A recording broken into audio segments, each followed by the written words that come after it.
musical, linguistic objects, health machines.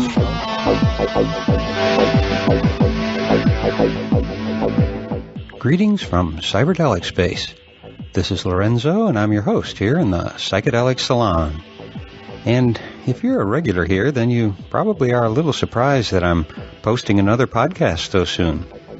Well, the truth is that since I wasn't able to make it to Burning Man this year, I'm really missing the vibe of being around the tribe. And even though you and I aren't together in person right now, it still somehow feels like, like we're sharing a space of some kind. Cyberdelic space, actually, now that I think about it. Well, another thing I'm thinking about right now is how generous Colin K. and Lucian B. are, in that they both made very generous donations this past week to help offset some of the expenses incurred in producing and distributing these programs. So, Colin and Lucian, on behalf of myself, our fellow saloners, and the Timothy Leary Archive, I want to thank you both for helping us to get the word out about these very interesting ideas that were held by our psychedelic elders. And I guess I should mention here that there have been quite a few requests for more Terence McKenna lately, but thanks to my sloppy record keeping, I've lost track of the people who contacted me about some untapped resources in McKenna land. I know that there were at least 3 fellow saloners who said they would loan me a cassette tape to digitize and pass along to the rest of the salon. But as I've said in the past, I've just about had to give up on email due to the volume of spam primarily. And now I'm getting way behind in my Facebook email as well. So if you are one of those people, or if you know somebody who has a tape to loan me that we could use here in the salon, please send an email to Salon Tapes. That's all one word, SALONTAPES,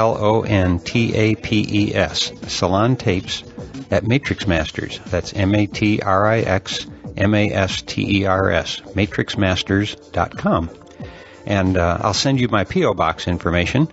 I'd put that address out here in the podcast, but if you're listening to this program in 2010 or later, there's a chance that it won't be valid anymore. Now let's get on with today's program. It's a talk that Dr. Timothy Leary gave at the University of Notre Dame in the fall of 1968. And if you recall, this wasn't too long after the police riot at the Democratic National Convention in Chicago not long before that. And to say the least, between the anti-war movement, the civil rights movement, and the anti-youth attitude of the government, things were coming apart at the seams just then. On the surface, at least, it was much more chaotic than the times are right now. But, hey, right now may just be a lull before the storm. Who knows? Anyway, what I think may be worth knowing before you hear this talk is a little bit about the audience that he was speaking to. Just 4 years before this talk was given, I actually graduated from that very same university, and I'm here to tell you that it was an unbelievably screwed down place. First of all, at the time there were no women there. It was an all-boys school. And while I'm not sure if this was still true in 1968, but as recently as 1964, the students still had very strict curfews, both during the week and on weekends. The big revolt while I was there had to do with eliminating the requirement to sign in at the little table outside of your dorm's chapel each morning between 7 and 7:30. Fully dressed, I might add. It was most definitely a training camp for fascist youth, at least in my humble opinion. But I'm told that things are different there today. I hope so. But back in the day, this was where the Republican youth ruled the roost, and our level of worldly experience that we have today was practically non-existent back then. In fact, I had already graduated from college before I ever heard the word marijuana for the first time. Now just think about that for a minute. And so when you hear Dr. Leary talking about us men, that's because his audience was most likely all male. And when he's talking about drugs, he's talking to an audience whose knowledge of the subject of illicit substances was not as sophisticated as today's junior high school student. So think of the talk we are now going to hear as Timothy Leary telling some adolescent boys that there's a great big world out there, but they'd better grow up a bit before they begin to explore it. Now, a last word of explanation is that at the very beginning of his talk, Dr. Leary calls the place Our Ladies' University. And although he slurs the word "our," so it sounds like he's making a joke about it being an all-boys school. But I doubt if that's the case, because they used to call it Our Ladies' University. And back then, the thought of Notre Dame becoming co-ed was as far-fetched as the possibility of the Soviet Union collapsing. Although we now know that they both have collapsed and moved on. But enough of my chatter. Let's join Dr. Timothy Leary now as he takes on a very hostile audience. At least that's what my alumni magazine said about the event the next month. In fact, his appearance on the campus at the time was so upsetting to some of the alumni that they actually stopped making donations to the school.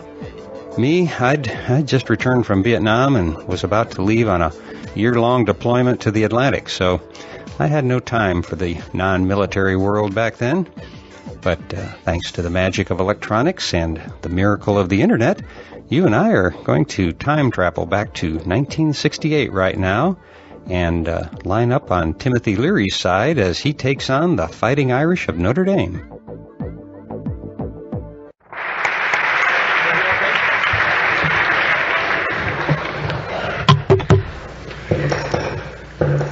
Okay, I'm turned on. Are you?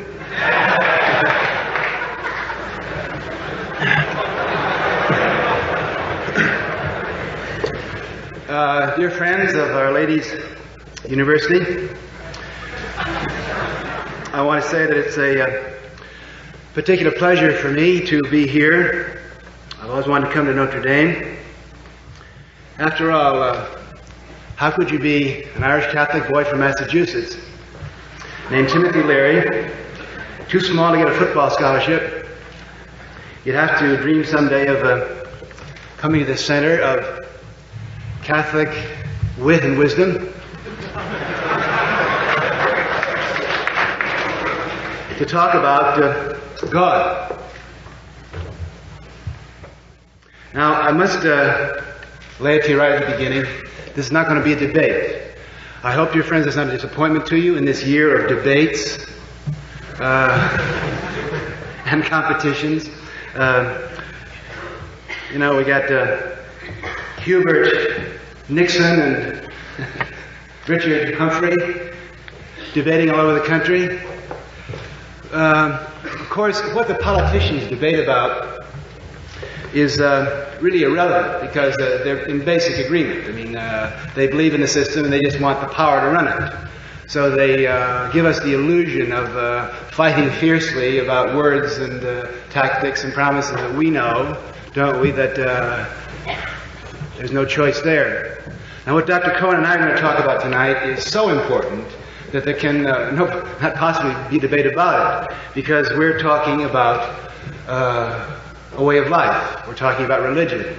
It's my intention to try to take you on a trip tonight, or at least let you know what my trip is, my vision of the city of God, my picture of how man should be, and where he can find meaning and revelation. Dr. Cohen will be doing the same thing. Now, this may, I hope doesn't catch you by surprise that we're not going to compete.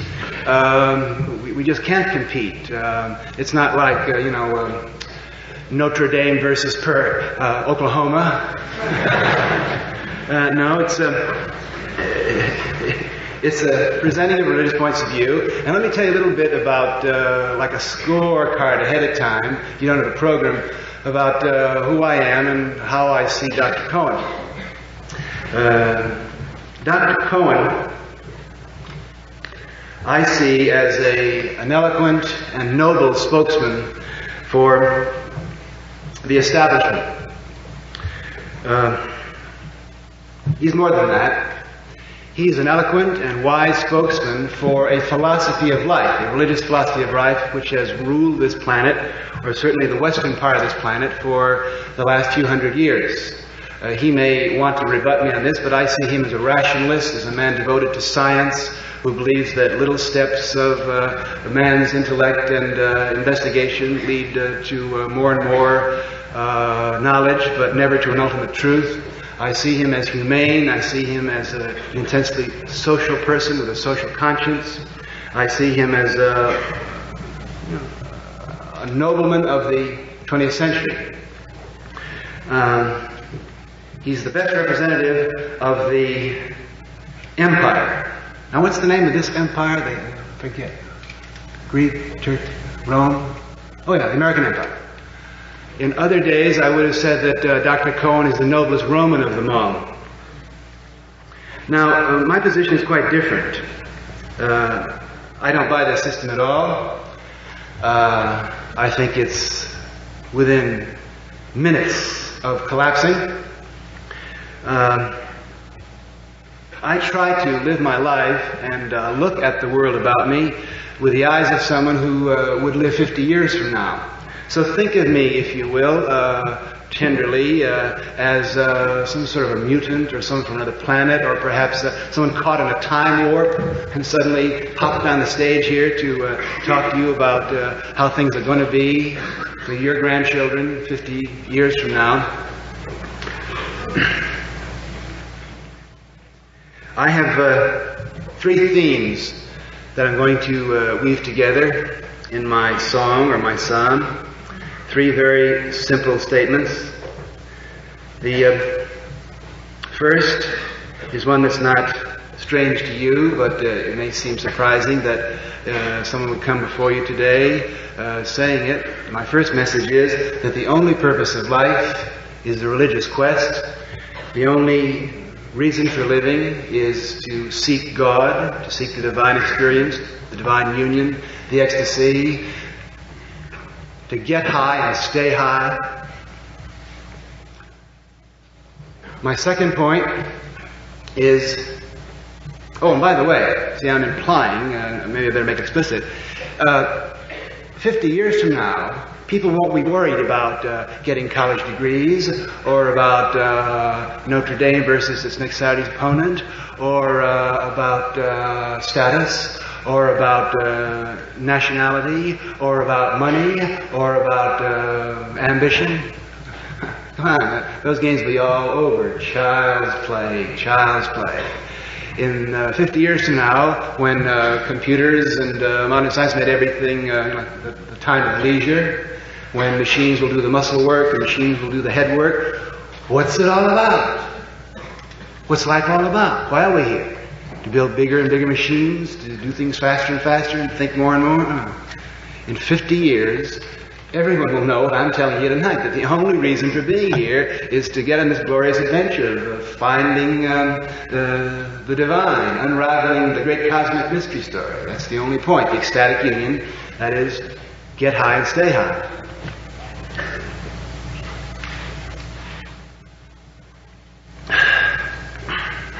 Not bad. I must confess I'm addicted to it. It can be dangerous. I think it's legal even in Indiana.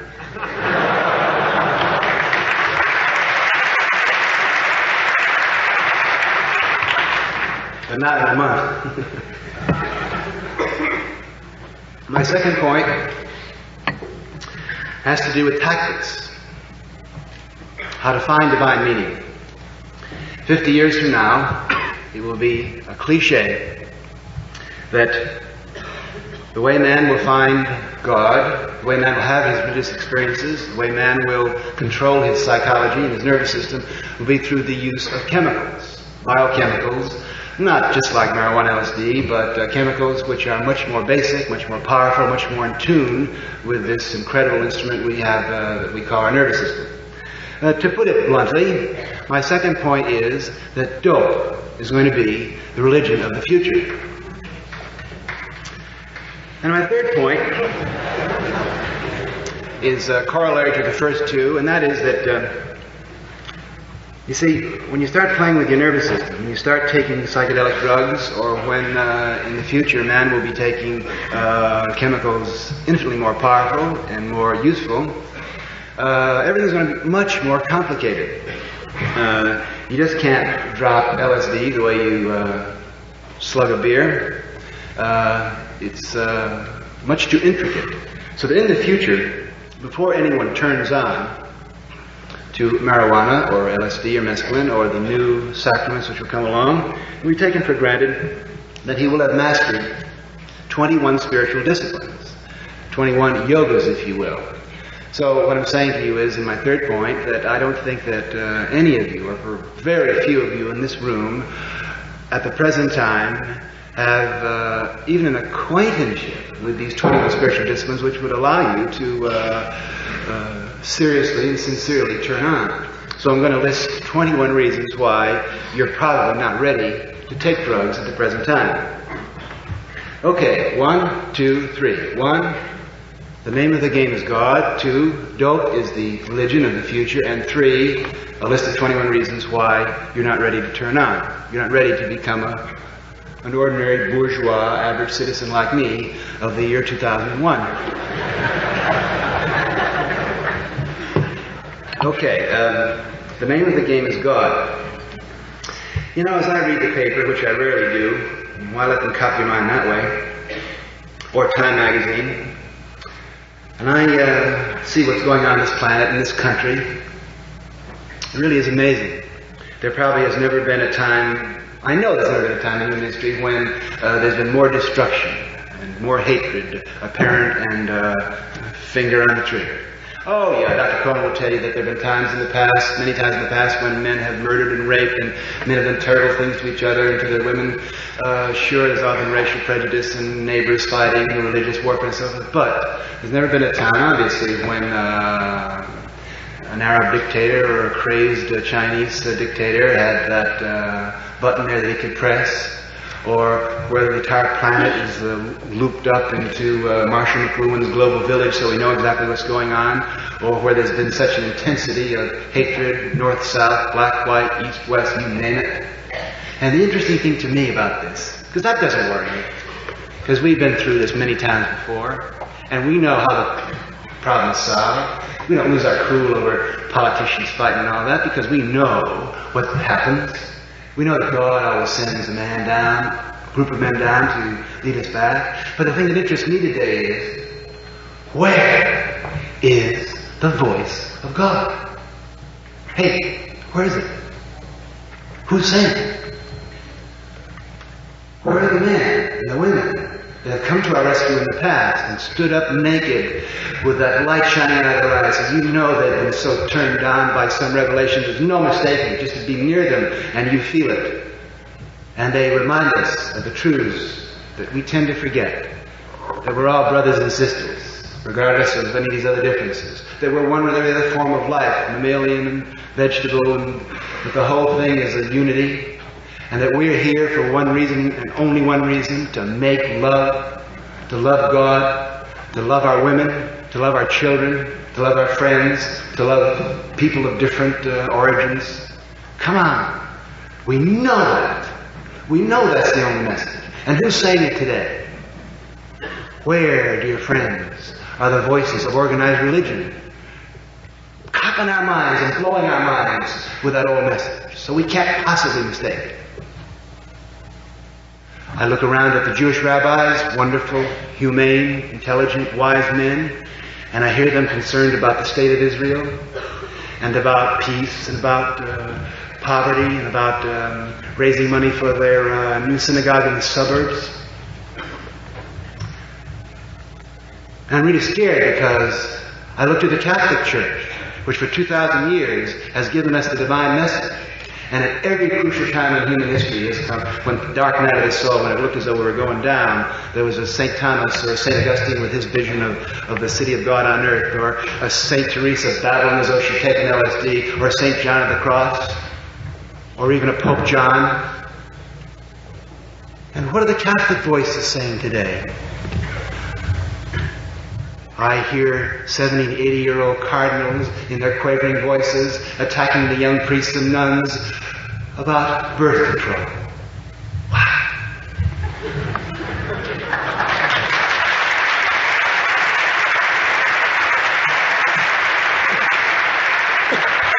Well, I insist upon being ecumenical here. Let me attack the Protestant. I hear Billy Graham on the right wing of the Protestant church saying, "Its whole thing is a crusade against atheist, godless communism." And on the left wing of the Protestant church, I hear the voice of someone wonderful and articulate and handsome and energetic and vigorous, like Chaplain William Sloane Coffin of Yale. Did any of you read? I'm sure all of you do your homework in that distinguished scholarly journal known as Playboy magazine. Did any of you read the interview with Reverend Coffin about 2 months ago? I read it several times because it really flipped me.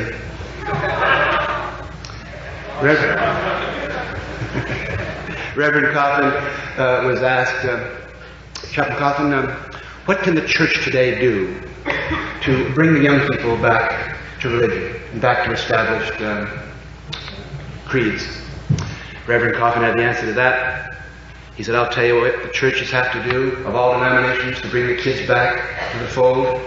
They've got to change their priorities. And number one on the agenda of the churches, we've got to put Vietnam. And number two on the agenda of the churches, we've got to put racial discrimination. Number three, we've got to have the ghetto. Number four, we've got poverty. And the churches have got to see that enormous, I was underlined, enormous sums of money are appropriated to take care of these evils." My God! It sounds as though the divine power is a McCarthyite. Incidentally, in his interview, which went about 15 pages, Reverend Coffin mentioned the word God once. Mentioned CIA about 12 or 13 times. I guess that's the devil, huh? The only time that Reverend Coffin mentioned the word God was a classic Yaleism. He said, "If someone doesn't believe in God, I consider that quite unfortunate, but not immoral." You said the same thing about being a Yale man, right? Later on in the interview, Reverend Coffin laid it right on the line. He made it very clear that why he was doing what he was doing, fighting the draft and becoming a spokesman for the articulate young people, the apostle of the young people. That he's just part of the Yale establishment. He's just good old Bill Coffin, the left end of the Bulldog Eli team. Because he said later on, he's talking now to the establishment, that if the political conventions this summer and if the election this fall gives us 4 more years of the same thing, the young people, in their disillusionment and in their sorrow, will leave the country in droves, or what's worse, will turn off to inner visions and private spiritual ecstasies. My God, Reverend Chaplain, what's religion all about? I thought that's what we're supposed to be doing, turning on to private spiritual ecstasies and pursuing inner visions. Well, who's given us the old word? Today, I don't think anyone. A couple of years ago, there were a group of people in this country, young people, who were saying what's always been said, reminding us of the old message about love and letting your hair grow and giving everything away and not joining the Roman Empire and dropping out and just wandering around loving God and loving everybody and trying to live a happy life. They were called hippies. But they were called hippies not by themselves. You know as well as I that the whole hippie thing was invented by Time magazine and exploited by the record companies and taken over by Madison Avenue, and then when it had served its purpose was just dropped. But that had nothing to do with the authentic religious movement which was going on in this country and which is growing in this country and which has spread all over the world. I can't say that. I don't know if it went to China. We're doing fine in Czechoslovakia. The hippies had the effrontery to lay the old trip on us to remind us of what it's all about, and down on their heads came the police and the narcotics bureaus and the health departments and the mass media, and of course today the worst thing said anyone is he's a hippie. Well, the hippie movement is doing nicely, thank you. It's a brotherhood. It's one of the secret brotherhoods which we've always had with us and which have always pulled our fat out of the fire. The Islamic religion calls them Sufis. The Catholic Church has seen hundreds and hundreds of such movements of people who quit, dropped out of the system, and went barefoot off into the country and just prayed and chanted and stayed by themselves and did good things and radiated good things. And they always got taken over in 1,500 years, but that's all right. This ancient brotherhood is alive today. The interesting thing is, because of evolution, everyone's alive today. Everyone who's ever lived is alive today. We got more holy men and holy women wandering around the face of the earth now than we've ever had before. Of course, there are more scientists now than there ever were before, and there are probably more Hitlers than there ever were before. It all balances out. Makes for an exciting ballgame, doesn't it? But don't be deceived by the mass media. If all you know about the hippie movement is what you've read in the magazines, you may be surprised to know that it's doing fine, that there are literally thousands of communes and small groups who have drifted away from the cities, and you don't hear about them because they don't want to be heard about. They're just doing their thing and loving God and working out the way of life of the year 2001. Now, living the life 2001 is going to center on the use of chemicals, which you now call drugs or dope. Now, this came to me in a revelation, but I can now spell it out for you in logical terms, which seems to me hard to quarrel with. Point number one, the human nervous system is a biochemical network. Point number two, slight changes in your biochemistry completely change your consciousness, your sensing, your thinking, your remembering, your perceiving, the whole works. A little pinch of chemical applied to your nervous system just gives you a new ballgame. The discovery by man that he had chemicals which could change his nervous system, could make him feel good, could make him feel bad, could make him feel loving, or could make him feel aggressive, could make him feel horny, or turn him on, could speed up his thinking, or slow it down, could intensify his memory, or wipe it out, and do 100 other psychological, neurological things that we don't have the language for now because the psychology is so crude. This discovery by man, it's been known, of course, for thousands and thousands of years, but the scientific discovery of it in this decade, I think, is the second or third most important thing which has happened in the long history of the human race. I would say the first important thing that happened to make us men and women is when we discovered we could put our thumb this way and then put something in between it. Then you had the club or you had the plow or the stick, which has led to all of our current science. And until psychedelics, atomics, and electronics, that is up and through Newton, there's really nothing added. The machines and the jet engines and so forth is just making more powerful that one implement that man picked up at the dawn of human history. As soon as he did that, he was no longer an animal, he was a different species. The second and most important thing, which is probably correlated with the first, is the first time man discovered he could take a seed and he could put it in the ground. Because then he was playing God in a way. He was doing something that before only divine providence could do, rule the seasons and decide what would be blossoming and how much would be grown. When man put that seed in the ground, man putting seed in his woman, of course, like every other form of life. When we put that seed in the ground, something spiritual and different happened to make us a different species. And the third thing, as I said, is the discovery that we can do anything with our nervous system. Now you see, that is a Promethean step, and man is encroaching upon many frightening aspects which previously had been attributed to the divine. Because what that means is that you can determine your reality. if you want a different reality, to learn how to do it, but you can take the right chemicals, move your nervous system around, and it will exist. Because you all know that what is real to you is simply what your nervous system registers and tells you is there. And you well know that if someone is psychotic, their reality is entirely different from your consensual reality.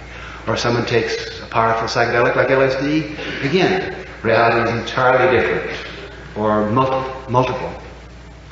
Now this is a tremendously frightening step, because once you start playing around with reality, you are never the same.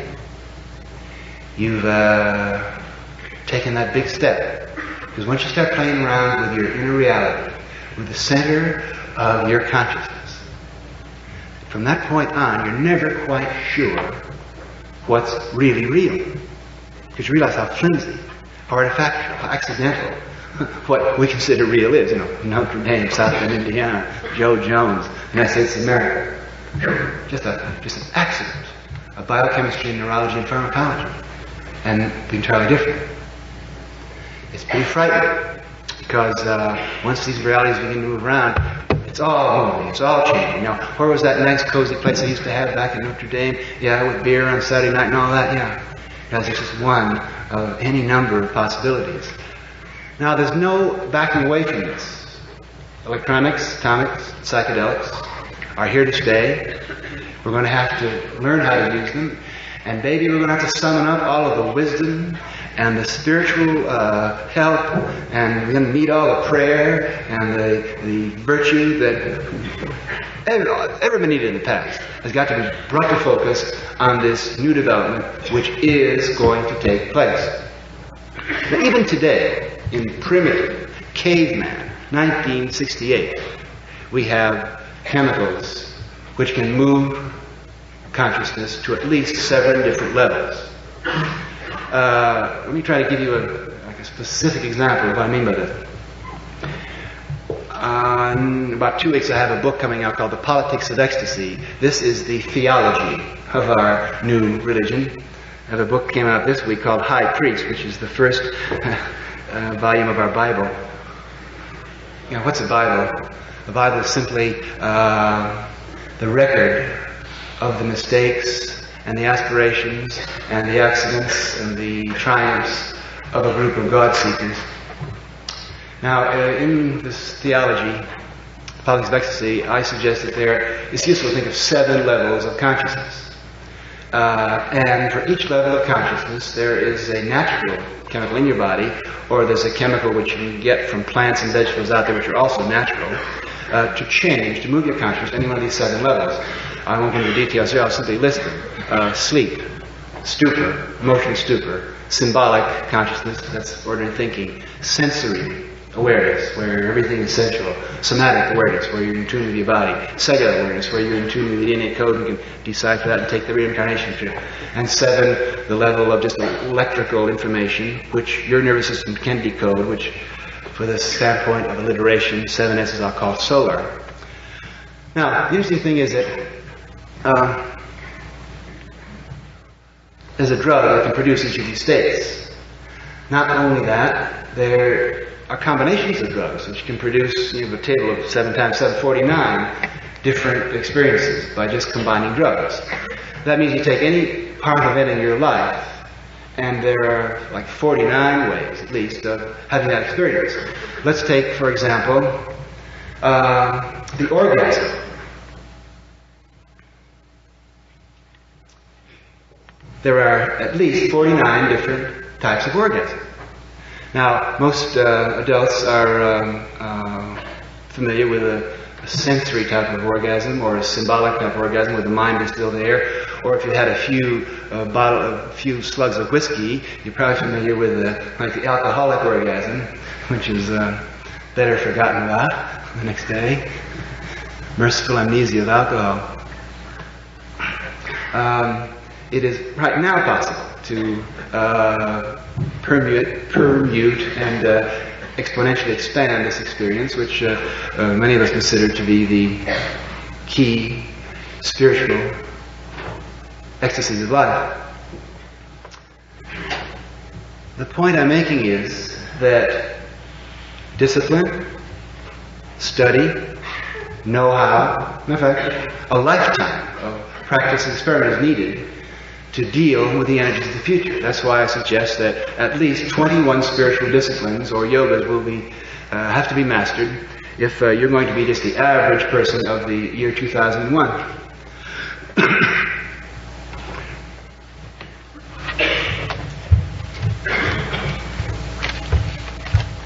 This particular sacred scroll I have in my hand is the laundry slip from the Holiday Inn, on which I jotted my 21 yogas.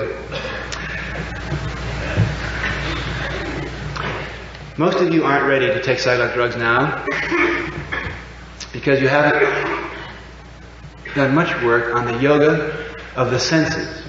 To put it in a word, most of you are senseless. That is, the senses to you, the eye is something that shows you red light or green light. You can watch the scoreboard, or yes, it's a $5 bill, not a $10 bill. The eye is simply something that you use visually to help you in your games as you go through the plastic robot jungle that you inhabit.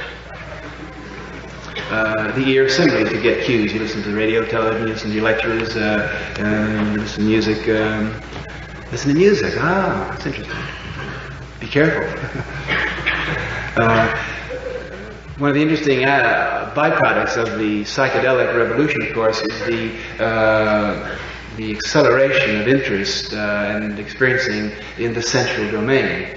You see, when your consciousness is in your senses, you become the note. Your ear is one with the vibration of sounds. Your eye becomes one with light rays which are bouncing into it 186,000 miles a second. Your skin becomes one with the thing or person being touched. Now, it may not come as a surprise to an audience of Catholics that the sensory realm has, since the dawn of human history, been recognized as one of the great sacramental approaches to the divine.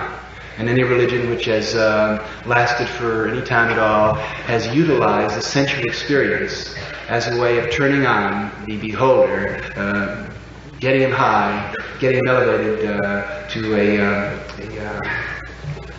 God-intoxicated state. And certainly the Catholic Church knows more about the awakening of the senses and the centering of the senses and the using of the energy released by the senses for holy and sacred purposes than any institution that the world has ever seen.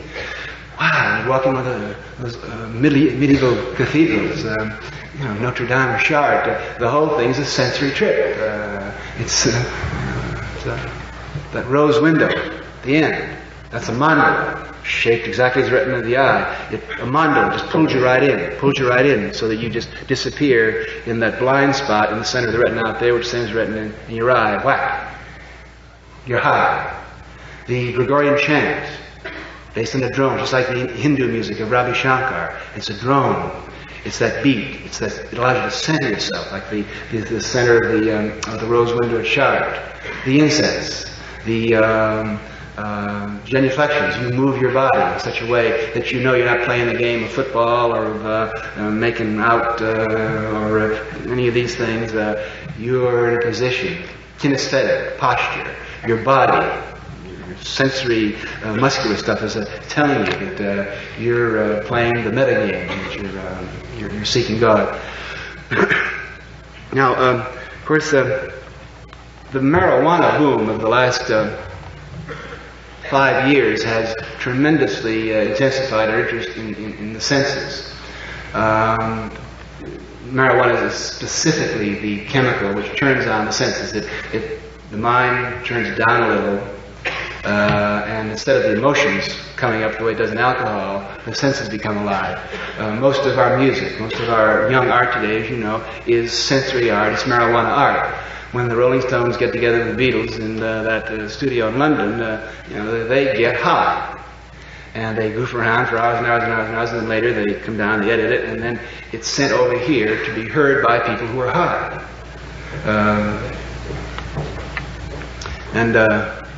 It's well known, too, that marijuana is a tremendous intensifier of the sexual experience. Why? Because it turns down your mind, a busy computer, and it puts your awareness into your senses and allows you to make union and conversation with the other person. Now, second, yoga. And all of these sensory techniques require discipline. You just can't, turn on to your senses and expect something to happen. It requires hundreds and hundreds of hours of training the eye, as the Tibetans and the Buddhists do in front of a mandala. It takes many, many hours of training the ear to find the drone. There's always a drone. It's the hum of the airplane. It's the hum of the river. It's the hum of the electric current in the building. It's the hum of air conditioning. The person who's turned on, trained, disciplined spiritually to use his senses can find that sound of God any place he goes. The second yoga that must be understood before you turn on is the yoga of the body, getting into your somatic processes, into your autonomic nervous system. You know that many Hindu addicts can do this. They can control bodily processes which for most of us are involuntary. Pupillary reflexes, visceral reflexes, breathing reflexes, and so forth. A third reason why you're not ready to turn on is because you're not psychologically centered. That is, you don't know who you are. You don't know where the center of your personality is. You have to come to terms with your own personality and your own repertoire of neuroses or psychoses, or, for God's sake, stay away from psychedelic drugs. Why? Because sooner or later, if you turn on your nervous system, you're going to stumble on dark rooms and chambers in your memory bank that are pretty grim. Every one of us has many aspects of psychosis. In our genetic memory banks, we have all sorts of untidy people with wild eyes and murderous looks and guilts and terrors and confusions and evils. Now, personality means you shut those up and you keep those doors locked and they never bother you.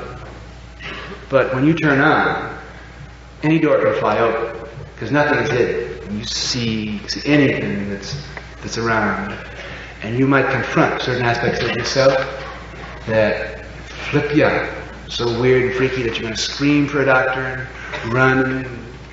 The so-called LSD psychosis, of course, is an example of someone who probably would have had this happen anyway, but who has stumbled onto one of these rooms of insanity, which we all have. Unless you've been working on yourself and are prepared to face this, stick the beer inside your mouth.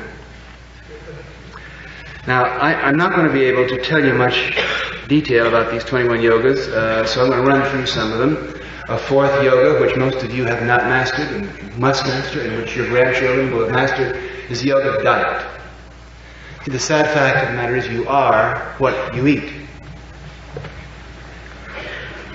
What'd you have for dinner?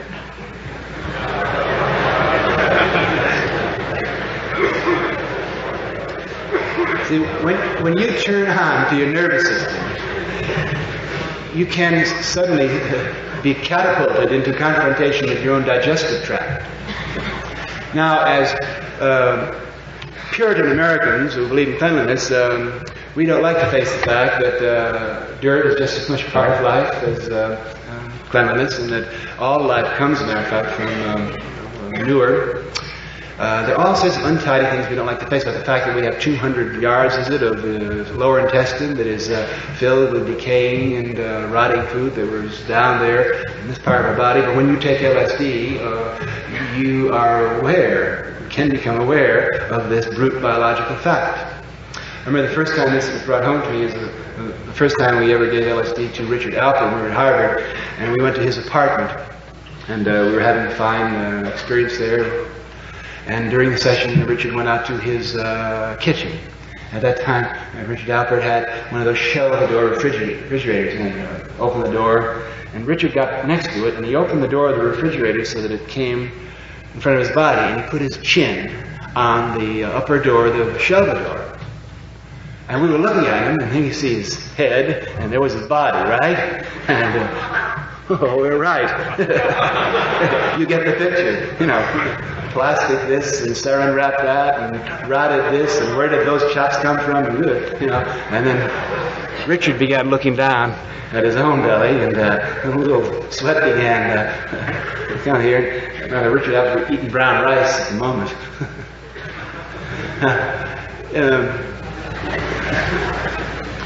You see, the yoga of diet and fasting is one of the oldest sacramental techniques. And for thousands of years, men who wanted to find God have found it useful to rid the body of this stuff we unconsciously stuff it with, as though we were some vehicle that had to be fueled every 3 times a day and that sort of thing. I mean, if you're going to meet your Maker, it's fasting. For thousands of men who've come close to God know that you want to come pure. You want to know exactly what's there. Yeah, a little homemade bread, or perhaps a little water, or yeah, that's right. But now you can get fasting can get you high. If you just go without eating for 3 or 4 days, and it's the equivalent of a couple of marijuana cigarettes. And even fasting's legal. Now, again, I want to remind you that these 21 yogas have been used for thousands of years, and the problem is that in the past, one man who has been a God searcher, or maybe just wasn't, he stumbled on one of these methods, fasting or sensory techniques of the body or whatever, and then he gets high, and he becomes one, he has a transcendental experience. Then he rushes down, and he says, hey, this is the way to do it. Diet, diet, diet. Now, there's no one that freaks me out more or pulls me down more than a diet freak. Someone who thinks he can eat his way to God. So, we mustn't go overboard in any of these 21 yogas. You have to keep them balanced. As a matter of fact, I had to develop what I used to be a psychologist to make tests, and I have a test now, which is called the Spiritual Aptitude Test. And there are 21 questionnaires. For each of these yogas, and the questionnaires about your sensory awareness, and questions about your diet and fasting, and so forth. And if you get like a low profile of everything except one, watch out, you're a crank. And I can even diagnose religions that way. You can go through each of the great world religions and say, which of these 21 spiritual methods does this religion use, and which one does this religion say is taboo? That tells you a lot about it. It's a way of diagnosing religion. I'll tell you about the Catholic Church. The Catholic Church, in its history, has used more of these yogas than any other religion. The only ones the Catholic Church has not stressed are the yogas which have to do with the body, the sexual and the sensory and the somatic. The fifth yoga, which must be mastered, is prayer. Now, when I mean prayer, when I say prayer, I don't mean now I lay me down to sleep or some rote thing which is just rattled off. I mean your prayer. That is the prayer that is your red thread down to the essence of your spiritual life. You know, the Maharishi came over here a couple of years ago, and he had a good thing going. He said, pay $35 and I'll lay a mantra on you. A mantra is a prayer. It's a secret prayer. And you get yours, and you get yours, and you get yours, and you get yours. And then you're cool. Then you just go back, cut your hair, don't take drugs, go back to school, and then go to Vietnam, and just remember your prayer. Now, that's a great thing. The idea of a secret mantra, a secret prayer. It's a prayer that in the dark night of your soul, when you're out there in that fringe where the last ray of trust and faith and hope is flickering, that's the time when, torn out of your inner nature, comes that gasp. It can be Mother, or it can be Lord, or it can be Our Father who art in heaven, or it can be Om, or it can be, but it's got to be yours. Because if the prayer is simply something that you learned at Sunday school, that's a rote thing that you do that you get, like passing courses, you get merit badges for. That's not what I mean. And if you're going to get involved in changing your nervous system through chemicals, turning on, there will come a time when you're going to get so frightened that if you don't have a prayer, you're going to wish you did.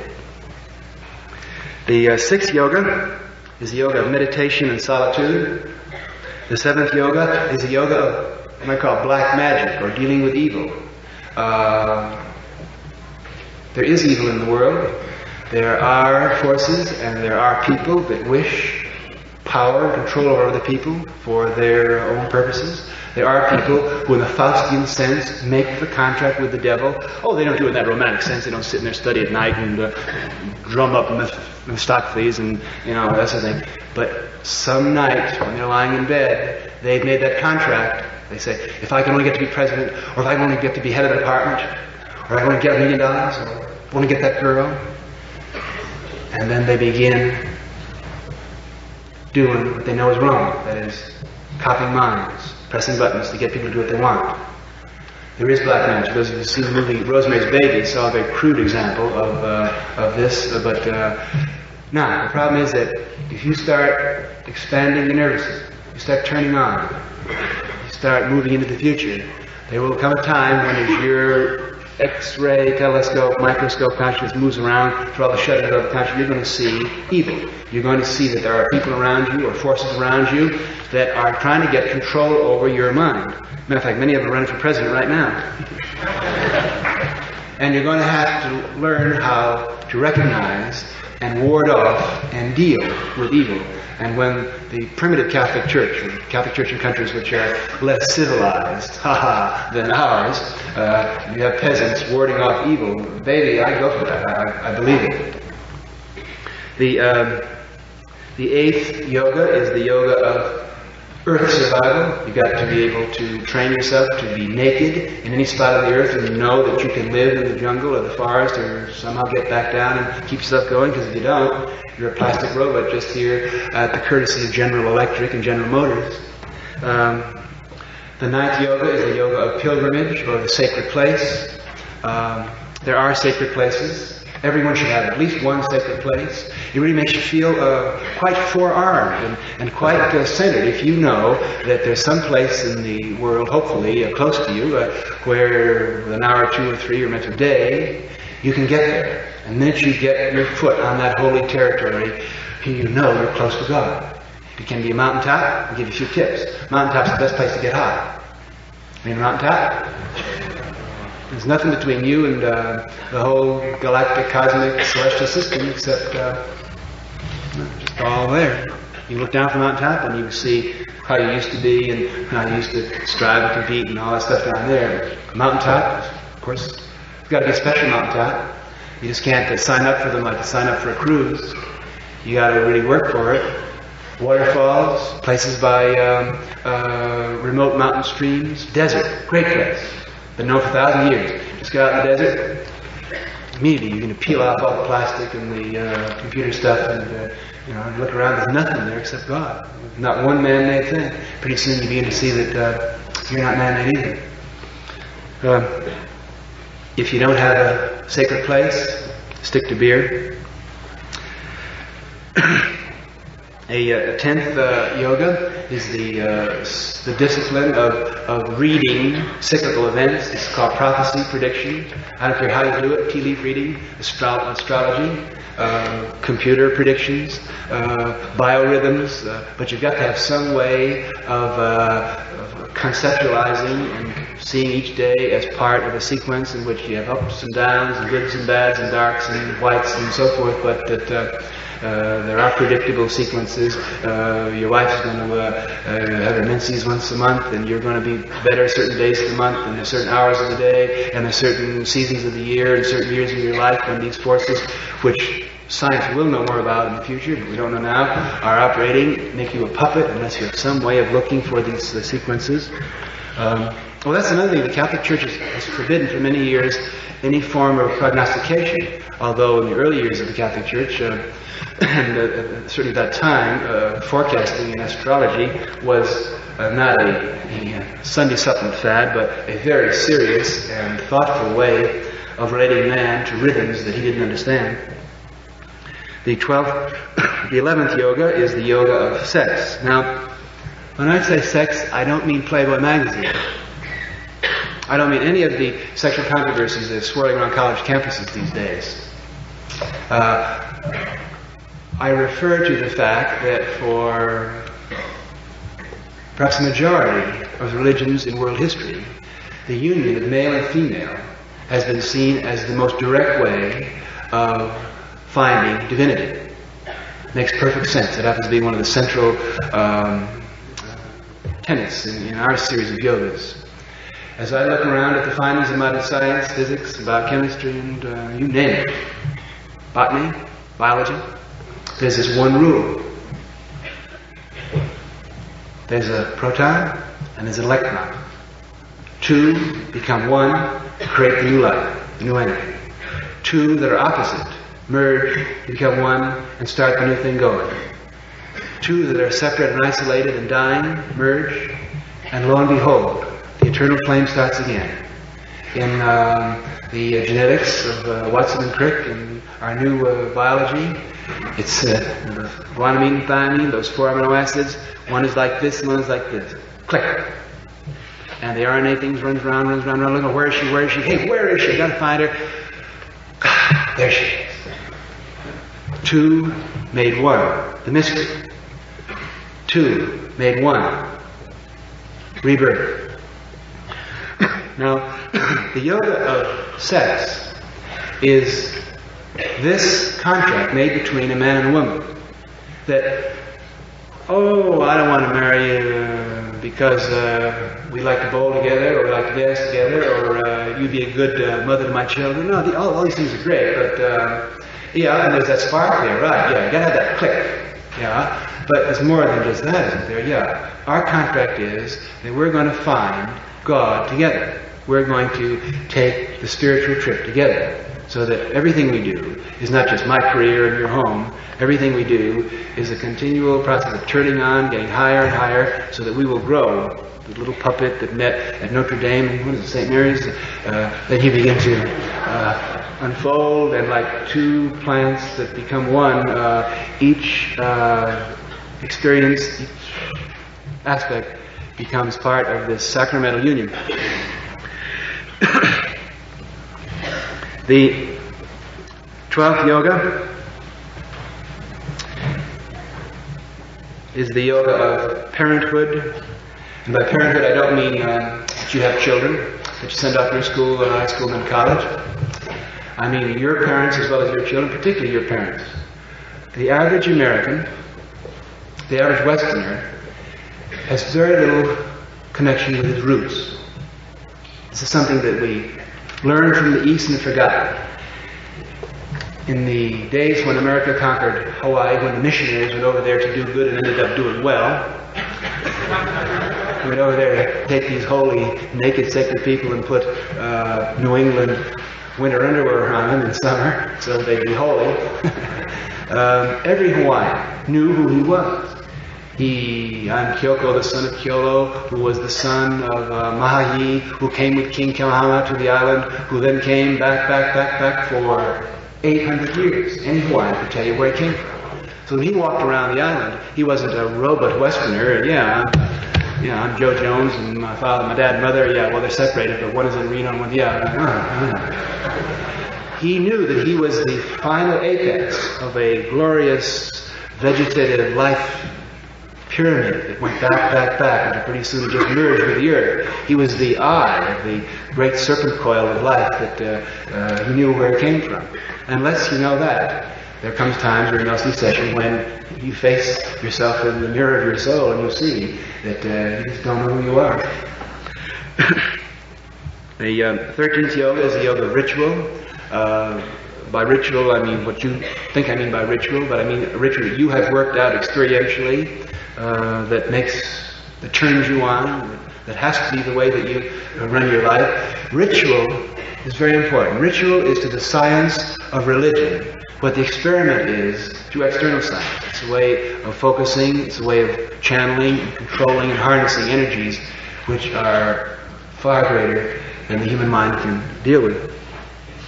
A 14th yoga is the yoga of artistic expression. We're all going to be artists in the future, but not capital A, Salvador Dali artists. We're all going to be mad artists, God-intoxicated, running around building beautiful things to the glory of the Maker, of our Maker.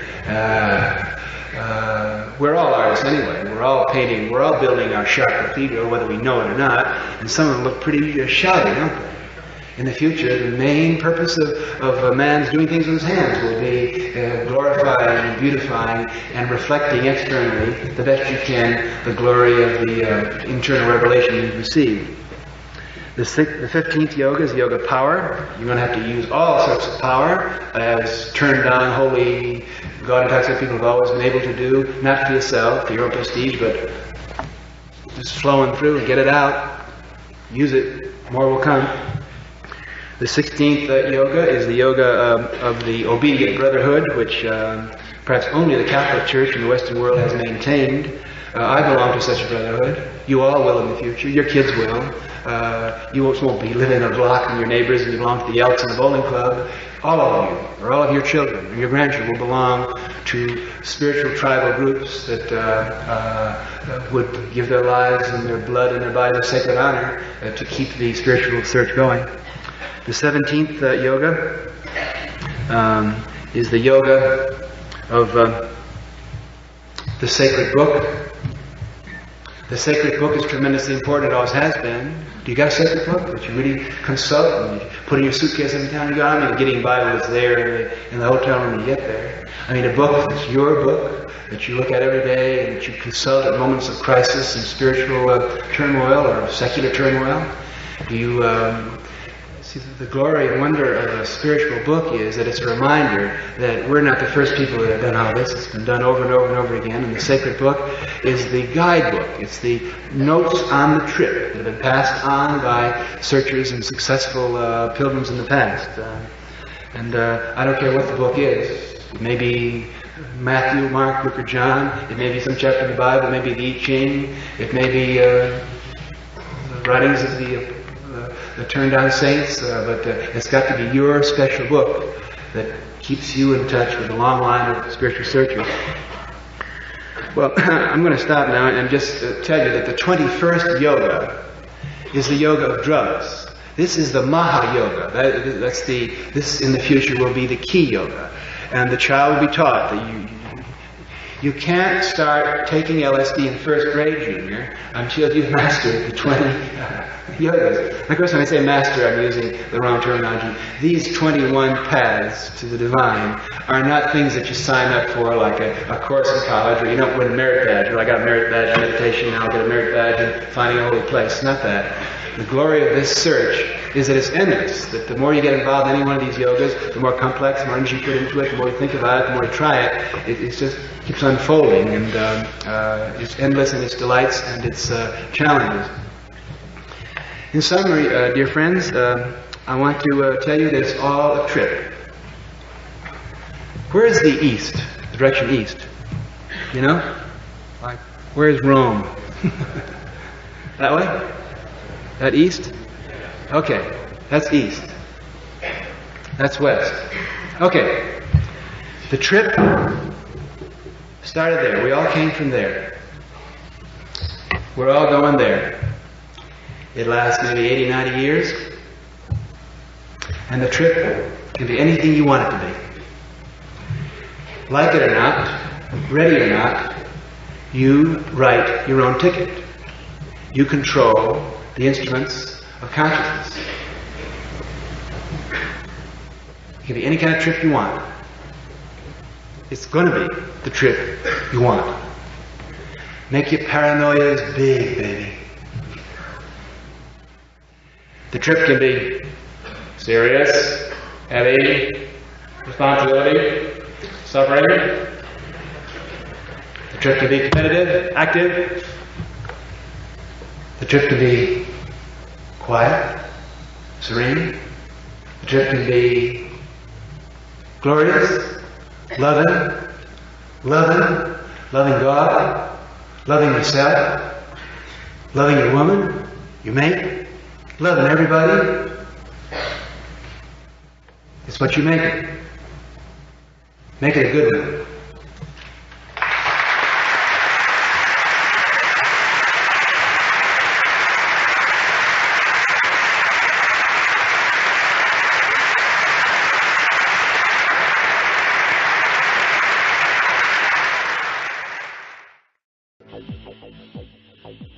You're listening to the Psychedelic Salon, where people are changing their lives one thought at a time. Your trip is what you make it, so make it a good one. Well, I don't know how you can give any better advice than that. And what a trip Dr. Leary was. Even though he may have been in the lion's den, at the end there it sounded as if he had won them over. I know he won me over. And what did you think about the part where he was talking about how things would be 50 years from then? Interestingly, it's now only been 41 years since he made those pronouncements. And on my more optimistic days, I still think that what he was talking about is still possible. In fact, what he was saying about people not caring about getting college degrees is something that I wrote about in the Genesis generation. And so I obviously agree with him on that point. And did you notice that already back in 1968 that people like Dr. Leary were lamenting the end of the hippies? So if the beatniks held sway in the 50s and the hippies were already extinct by the end of 1968, then I guess that species had an extremely short lifespan. Although I may look like a long-haired old hippie right now, back in the day when the hippies ruled the land, I was a short-haired naval officer, a flower child who slept through the 60s. So I laugh whenever somebody calls me an old hippie because it's only the old part that's true. Although I think that maybe you and I both retain some of that wonderful hippie spirit, no matter where we were during the 60s. And you might not have even been here. You didn't miss anything, don't worry. So did you get a chuckle out of his description of life in the year 2001? And since that year is now behind us, I guess it's safe to say that the good Dr. Leary was once again a little over-optimistic about the potential of humans to wake up.